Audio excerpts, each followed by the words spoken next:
Hey everybody, Hoosier Jedi here with another review for you. This time I'm talking episode 21 of Season 2 of Ultimate Spider-Man, The Howling Commandos. Overall, I thought this was an alright episode, but it just suffers really from being very formulaic. I mean, the majority of it is spent on something we've seen many times before. It's that we even really saw it last episode. Last episode was all about Spider-Man and some older heroes, and Spider-Man trying to get the respect of said older heroes. Here, it's all about Spider-Man and his team trying to get the respect of the older hero, Blade. Now, I do sort of like that Blade really does not seem to like Spider-Man. Actually, in the comics, when Ultimate Spider-Man comics, when Blade and Spider-Man met, Spider-Man saw Blade attacking this woman and thought he was just like a mugger or something, and went in there and knocked Blade a good one. And then the woman turned out to be a vampire, jumped Spider-Man, and Blade was not happy about that. So they have a very bad relationship, or at least they got off to a bad start anyway. And here, this is very similar, but as I said, just everything that we kind of see here is just really formulaic.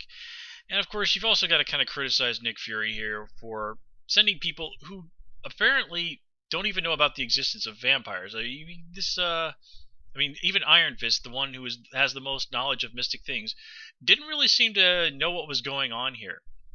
Which, of course, makes Spider-Man and his team an extremely poor choice to go and meet with Blade. Now, granted, Fury says that if he had known that there were going to be shadow vampires there, he wouldn't have sent them.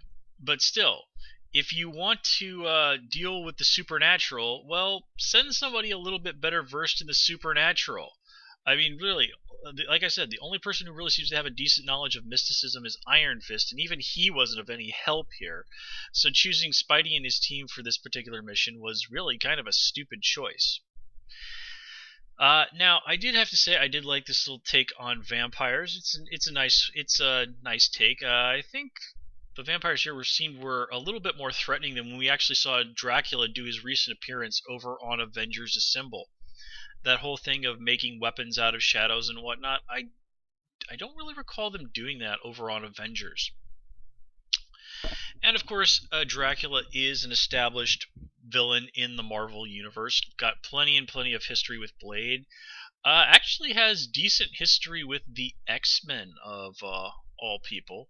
I believe there was a story they did like in the 70s where he tried to make Storm into his queen. So that was pretty cool. I've read that story. It's actually pretty good. Definitely enjoyed the whole use of the Ankh symbolism. That's mostly just because Death from the Sandman comics, very cool character. The Ankh is kind of her symbol. So I guess that's my 90s comic book fan sort of showing through there. My history fan is kind of a little. I don't think ancient Egyptian civilization goes back 8,000 years. In fact, I believe recorded history pretty much begins about 6,000 years ago. Although, to be completely fair, there is some speculation that Egyptian history does go back further than that. But that's in an area of science that's still kind of questionable. Let me see here. Oh yeah, speaking of things that are questionable, this is, if you pay attention when they're in the museum to the little computers in the background, you'll actually see a map of Scotland and an outline of a dinosaur. So apparently there are some files on the Loch Ness Monster there in the museum. That's a very nice touch. I really like it when shows put in those little details in the background that you can spot if you have quick eyes or if you're willing to pause and check things out like that. I didn't pause. I was just able to say, like, wait, that looks like a dinosaur, and like, oh, that's a map of Scotland. Also, I really enjoyed Spider-Man's mention of Power Pack.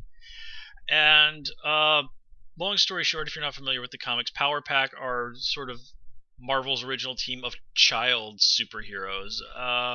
Kind of a bit of a relic from the 80s, from the 80s at this point.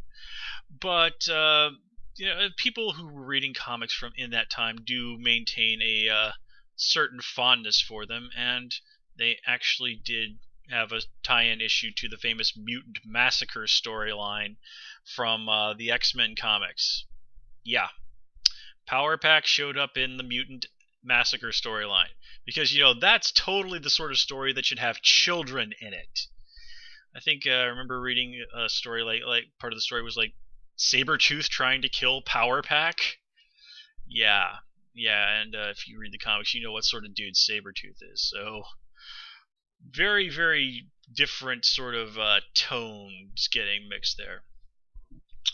Now, of course, the Howling Commandos were sort of the nickname of Nick Fury's team that were he fought alongside with in World War II, and eventually they were reinterpreted rather like what we see here as a sort of a group of monster soldiers.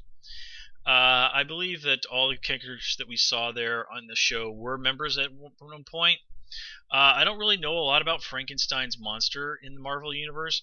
I do know that Living Mummy and Werewolf by Night actually recently appeared as members of the Legion of Monsters in, of all places, the Punisher comics.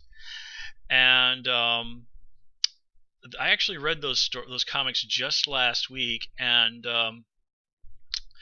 the Frankencastle, yeah, the Punisher got turned into a Frankenstein monster.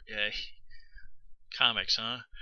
And it's actually, as long as you don't take it seriously, if you don't take the Punisher too super seriously, if you really enjoy just sort of the weirdness that comes with the Marvel Universe at times, particularly the horror characters, it's actually quite a fun story. And Living Mummy is actually presented as being a rather interesting character. And Werewolf by Night is an enormous jerk.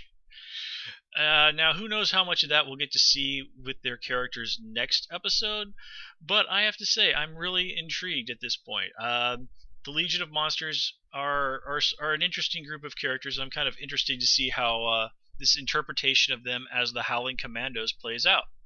So that's all I got for you guys this time. Until next time, take care and have a good one, and of course, comment, rate, and subscribe.